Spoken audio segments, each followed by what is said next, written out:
ومارفل اخيرا بعد انتظار طويل جدا قرروا ينزلوا اعلان لمسلسل سيكريت انفيجن، فتعالوا نتكلم عنه واقول لكم كل الحاجات اللي انتم محتاجين تعرفوها قبل نزول المسلسل ده.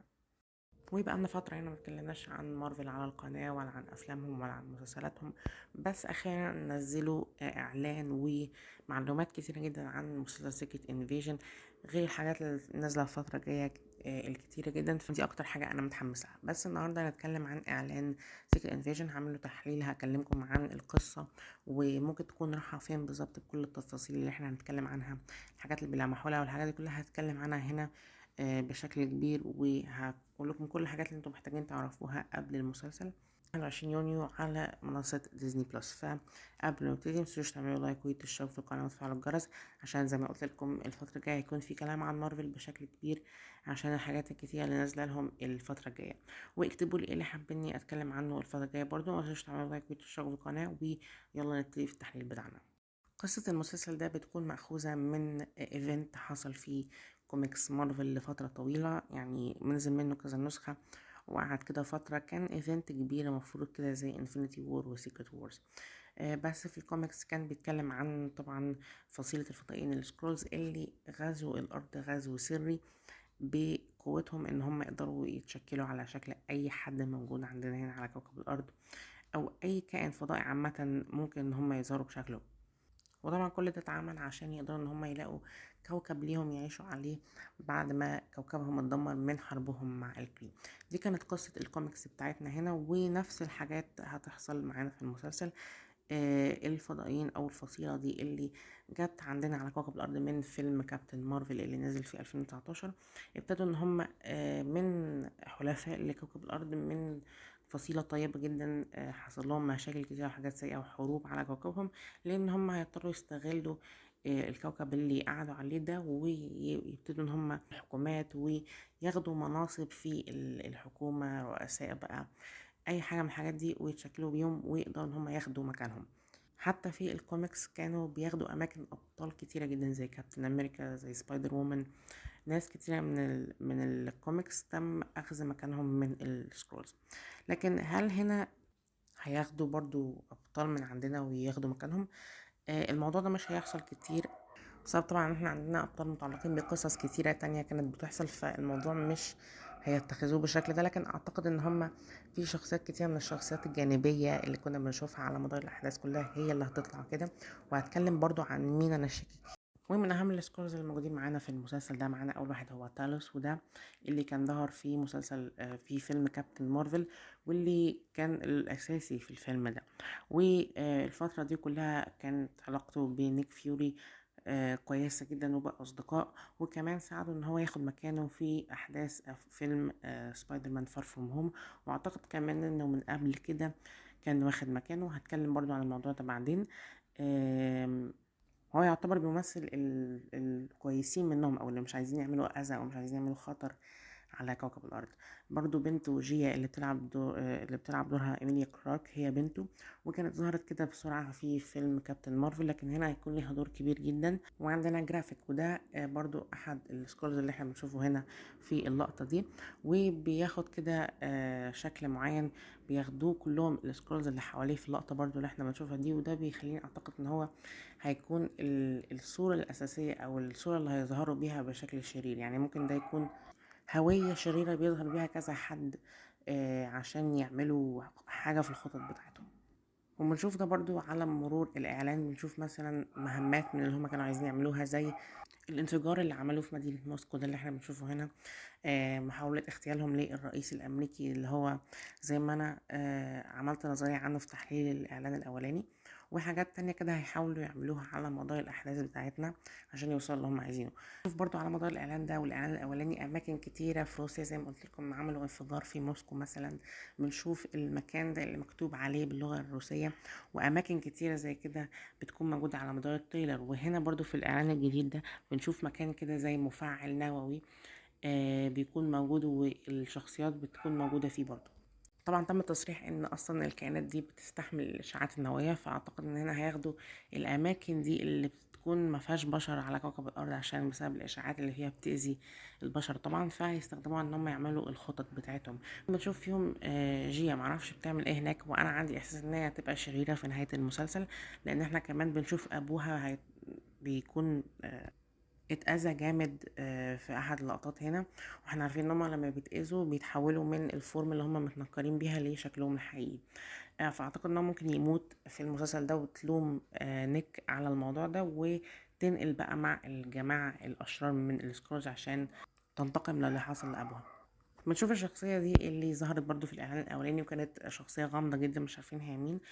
تم التصريح إنها اسمها سونيا، والشخصية دي هتكون كده شخصية زي نيك فيوري في بريطانيا، واعتقد انها هتكون بتقود جماعة زي شيلد كده بالظبط، او منظمة زي شيلد اسمها في الكوميكس MI13، وهي دي اللي طلعت شخصيات في الكوميكس زي كابتن بريتن، وشخصيات تانية كانت كده زي الافينجرز بس بتوع بريطانيا. اعتقد ان هي كده هتكون حاجة زي كده، لان هي كمان بتقول انها كانت صديقة لنيك من زمان، وفي حاجات كتيرة جدا احنا منعرفهاش عن تاريخ نيك، ممكن يكون اتعامل مع الشخصية دي كتير جدا في حاجات مختلفة. لكن هنا واضح كمان انها بتلومه على اللي حصل ودخول السكرول لكوكب الارض، لان فعلا في احداث كابتن مارفل هو اللي مهد لهم الطريق، هو وكابتن مارفل، ان هم يقعدوا على كوكب الارض ويعيشوا فيه ويستقروا فيه. وهي كمان تم وصفها بانها شخصية قاسية جدا، ممكن كمان تعمل حاجات شريرة وقرارات مش منتظمة، فده هنشوفه برضو على مدار الحلقات بتاعت المسلسل.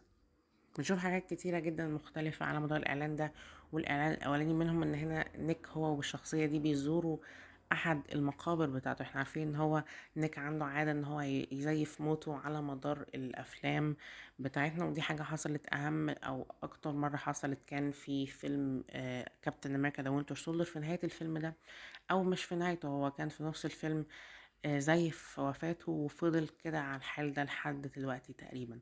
بس ايه قصة الموضوع ده، وايه علاقته من امتى بدل نيك فيوري مع تالوس وطلع الفضاء؟ لاحظة ان ده امر مختلف كمان عن التاني اللي ظهر في اخر فيلم ذا وينتر سولدر، كان عليه جملة مختلفة، كان عليه تايتل مختلفة او منصب مختلف لنيك.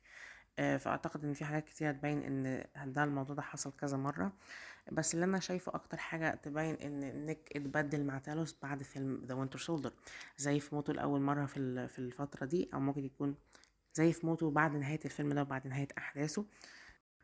بننتقل هنا لمكان تاني، أعتقد إن ده باريس، لأن احنا كمان بنشوف جريدة كده أحد الشخصيات بيحطها، بتكون باللغة الفرنسية وبتترجم للأفينجرز ومعركة نيويورك. طبعا معركة نيويورك دي هي معركة أول فيلم الأفينجرز، وبقالها فترة، يعني معرفش ليه أي جريدة هتتكلم عنها دلوقتي.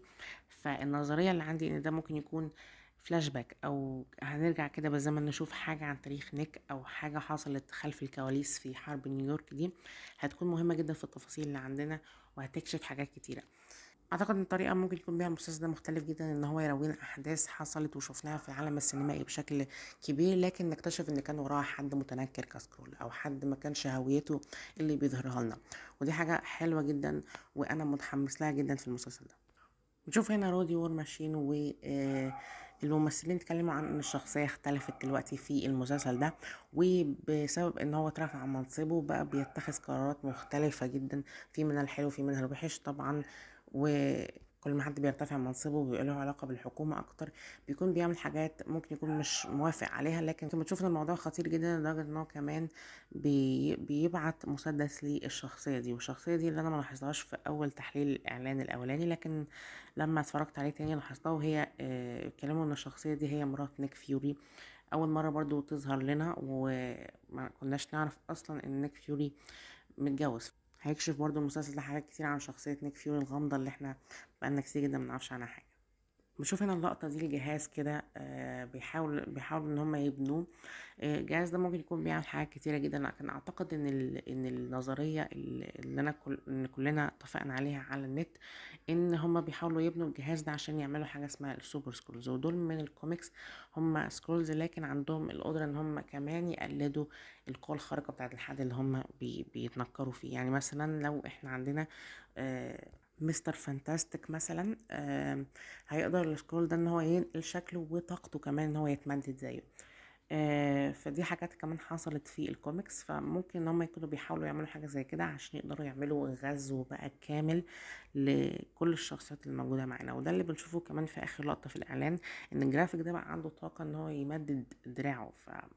ما نعرفش ايه علاقة الموضوع ده، وبنشوف ان في كده زي علبة كده بيحاولوا ان هما يفتحوها، بتكون متلجة من جوه. فاعتقد ان هم بيحاولوا ياخدوا دي ان ايه مثلا من كائن، من اي حد من الابطال الخارقين اللي شفناه على مدار الافلام كلها.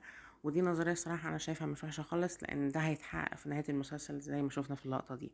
بس فعامة الإعلان ده بيروينا قد إيه المسلسل ده بيحمل طابع مختلف جدا عن كل مشاريع المرحلة الرابعة.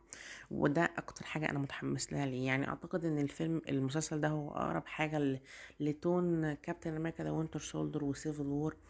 اقرب حاجه للتون الفيلمين دول، ودي اكتر حاجه الام سي يو محتاجها دلوقتي. محتاج ان هو يرجع كده، يعمل شيفت تون شويه عشان الناس ترجع تنبسط بيه وتحبه. وان هما ما استغلوش ابدا اي لقطه كوميديه في الماركتينج بتاع المسلسل ده. فاعتقد ان هما هيحاولوا يعملوا ماركتينج للفيلم ده، ان هو المسلسل ده ان هو مسلسل قاسي وجامد وعنده تون جواسيس وتون قاسي كده. ودي اكتر حاجه انا وصلت. اكتبوا لي رايكم في اعلان المسلسل ده ورايكم فيه، وهل انتم متحمسين ولا لا، وايه اللي مستنيينه تشوفوه في المسلسل ده، وايه نظرياتكم كمان عن مين سكرول في عالم مارفل السينمائي، مين الشخصيه اللي متنكره واحنا مش عارفين لحد دلوقتي. وما تنسوش تعملوا لايك وتشتركوا في القناه وتفعلوا الجرس، وسلام.